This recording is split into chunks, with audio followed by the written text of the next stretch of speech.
United Nations Part 2. The International Court of Justice is another organ of the United Nations. It is the judicial organ of United Nations. It is like a world court. So, which is like a world court? It is the International Court of Justice. It has 15 judges that are elected by the General Assembly and Security Council for a term of 9 years. So how many judges are there? There are 15 judges.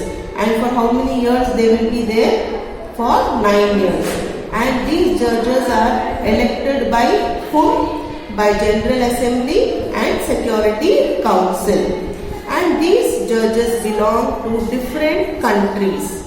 The court settles dispute between nations according to international law. It is located at the Peace Palace at the Hague in the Netherlands. The Secretariat. The administrative work of the United Nations is done by the Secretariat. It is located at the United Nations headquarters in New York, USA. The Secretariat is headed by the Secretary General. He is appointed by the General Assembly on recommendations of the Security Council for a term of 5 years. Okay. So, Secretariat is headed by the Secretary General. So, he is the head. And he is appointed by whom? By General Assembly. Then, he is appointed for how many years? For 5 years. And at present, who is the United Nations Secretary General? It is Antonio Guterres. Who is it? Antonio Guterres, and he is from Portugal country. Okay, so he is the current Secretary General. You have to remember this as a general knowledge. Next, funds and specialized agencies of the United Nations. So other than the organs of the UN, we have some funds and specialized agencies of the United Nations. The first one is UNICEF. UNICEF, its headquarters is in New York, USA. So this is the symbol of the UNICEF. The United Nations Children's Fund or UNICEF. The full form of UNICEF is the United Nations Children's Fund. Was set up by the UN for helping children and young mothers. It works to save children's lives, defend their rights, and to help them fulfill their potential from early childhood till they grow up. It has its headquarters where I said you before, in New York, USA. UNESCO. The full form of UNESCO is the United Nations Educational, Scientific and Cultural Organization. It works towards quality education, cultural activities, strengthening bonds among nations and encouraging cooperation in the fields of science and communication. It protects heritage sites around the world. Okay, heritage sites means like for example in India we have Taj Mahal. Yes, it is a World Heritage Site.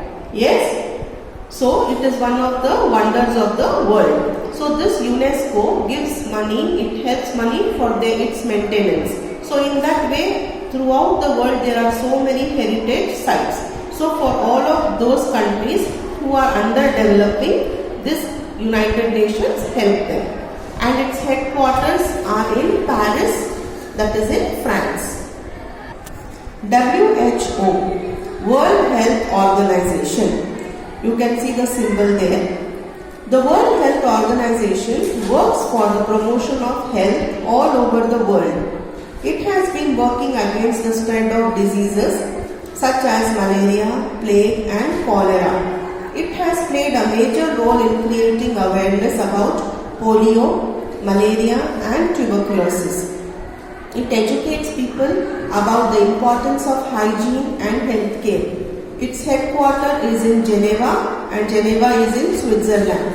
Earlier in India, polio was very common. Okay, now polio has completely been eradicated because the United Nations has helped India in eradicating, that means in preventing the spread of polio. Because So polio is completely eradicated in India now because the UNO helped the Indians by sending the vaccines of the polio. Even now you see for small children, now and often they come to give the polio vaccines and polio drops. FAO, that is the Food and Agricultural Organization, looks after increasing the agricultural production and ending hunger in the world. So this is the symbol here. Now FAO, that is Food and Agricultural Organization, it helps in promoting the agricultural production. Okay, that is the greenhouse what we had learned earlier.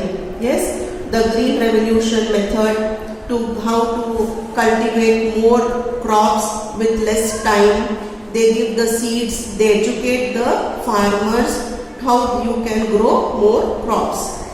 Then next is ILO. The International Labour Organization sets labour standards and promotes good working conditions for men and women.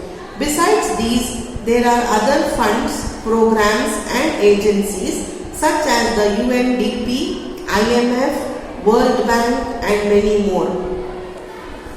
Next is achievements of the United Nations.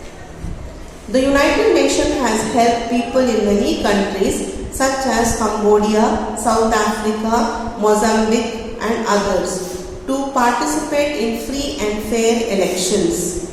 It has sent more than 60 peacekeeping and observer missions to the world's troubled areas over the past 6 decades.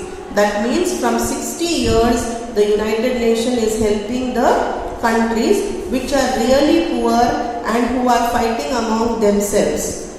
Through these missions, the United Nations has been able to restore peace. It has helped more than 1 billion people to get safe drinking water. It has protected human rights in many countries. It provides food for about 80 million hungry people in 80 countries.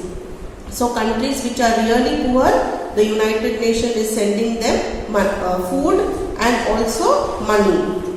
It has helped in the education of children and women. It has controlled the spread of diseases in many parts of the world. The UN has helped many countries to preserve their ancient, historical and natural heritage sites. India and the United Nations. India was one of the 51 countries that signed the UN Charter. India has supported United Nations activities and has been a part of more than 40 peacekeeping missions. That means wherever the United Nations needs, India sends their soldiers to help the United Nations. India has encouraged programs against disease and hunger.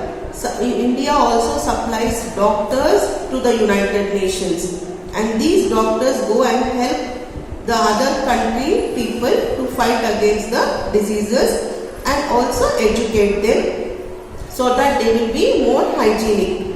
And hunger is they also give them food and has cooperated with the work of United Nations agencies. Complete exercise A in your textbook, exercise B, C, D in your and D in your classwork.